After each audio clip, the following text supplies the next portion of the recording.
Basic. I think it affects discipline. the person's. It either affects the person's mood, or the person's mood drove the approach. Like some people are very reactive and they perform better reactive. Some people are very proactive and they perform very proactive. I find that both ways that there is have to see the character. Sure. So because if you throw me like a very, because I'm quite like plan like so I take longer to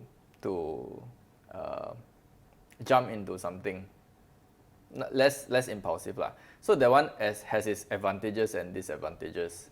I find that the disadvantage is I fail less, I learn less, I explore less. Why?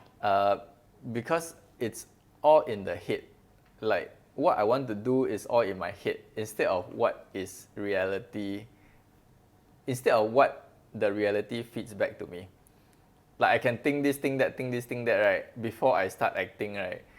So it doesn't give me real time feedback like what the reality is. But eventually, did you put that plan into action? Yes. So, but you see, I can have so many plans. I cannot put all the plans into action. So I pick which one probably is the easiest route or probably is the more predictable route. Then I try that one. So there are a few that fell off. Like there are a few like stupid plans that fell off. That maybe years later you see someone do it, then I had that idea, but I just didn't believe in it enough. So if you ask me, or rather I didn't try, get down to it. Because we have limited resource and capacity, so don't have to be so hard on ourselves. But I think there are pros and cons. Some people say you plan, then you don't take action. So, but if you have taken action, it's actually already half the success done. But if you ask me, no point looking back at those not done, right? But if you have done it, you may not have the success that the other person have. So net, it's a bit like RQ. Correct. I mean, that's how we keep ourselves. Find your own ground. That's how we keep ourselves positive, right? We cannot always mellow on, what if? Because what if has already gone past.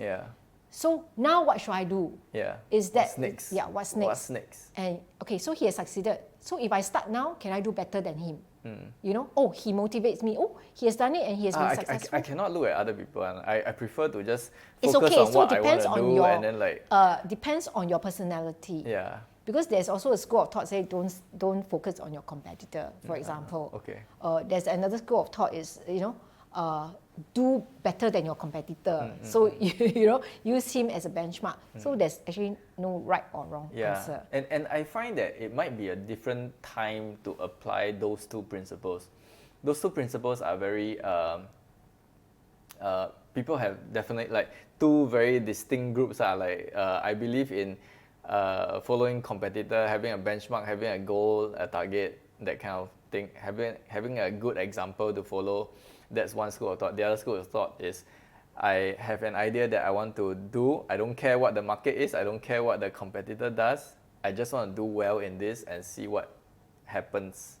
So both, I think, is timing. Timing is very important. Like it might be at the start state, you want to be this, and then later on you want to be that. So if you look at Steve Jobs, right, does he have a predecessor? So if you are the innovative type, then it's better don't look at anybody. So we have to know ourselves. If I'm an innovator and you look left, you look right, you realize that nobody in the market is doing it. And you should be the first one, But of course, if you have the philosophy is that because nobody is doing it, probably other people also have thought about it and they probably think it didn't work, So how we think will propel how we act. So in life, there's nothing called 100% certainty, right? If you don't try, you never know. So it is also your own philosophy in life. What kind of things, what kind of action plan do you adopt to make good of it? So there's nothing wrong. Then of course, you know, there's a left, there's a right, there's a middle path. It's like you do the hybrid. So as far as I'm concerned, it's very, keep complex equations simple. If this is the KPI you want, or this is the end destination you want, along the way you can toggle between A, B, or middle ground, and see whether are you edging nearer. That's how, if you ask me, is to keep life simple. So as long as you reach there, along the way you can adjust it accordingly.